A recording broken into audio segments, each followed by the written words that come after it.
ఔషధాలు, ప్రార్థనలు ఏదైనా ప్రయత్నించండి. నా తండ్రి మనల్ని అప్పుడే విడిచిపోకూడదు.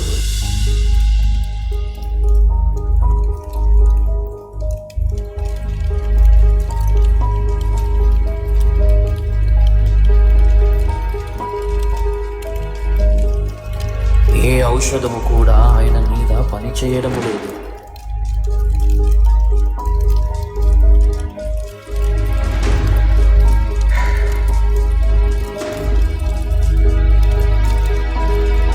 సొలొమోను, నా కుమారుడా, దగ్గరికి రా.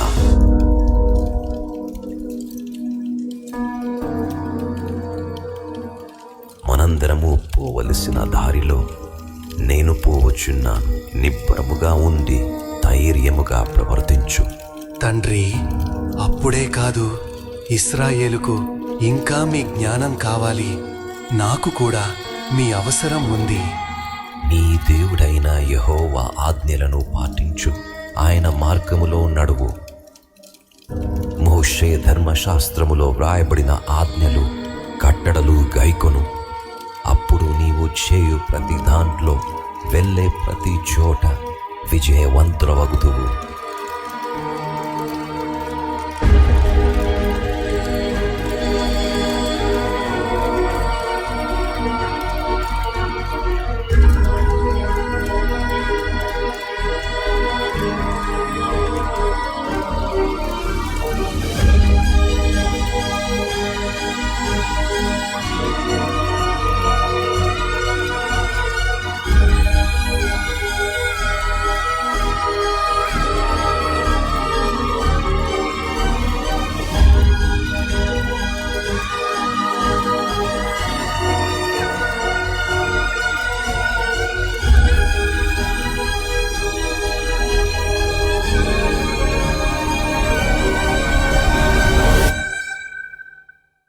దావీదు దేవుని చిత్త ప్రకారం తన తరానికి సేవ చేసి మరణించాడు.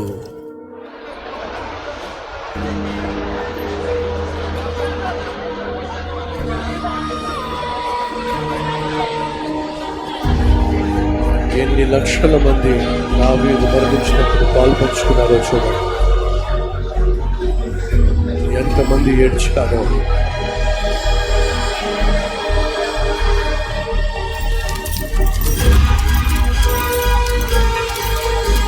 దావీదు యొక్క సమాధి కార్యక్రమం లక్షల మంది సమక్షంలో జరిగింది.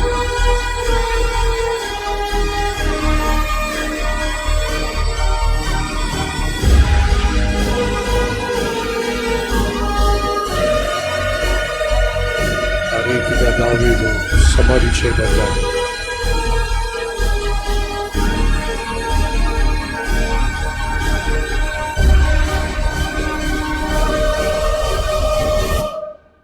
నగరమంతా 30 రోజుల పాటు విందులు, పాటలు లేకుండా నిశ్శబ్దంగా దుఃఖించారు.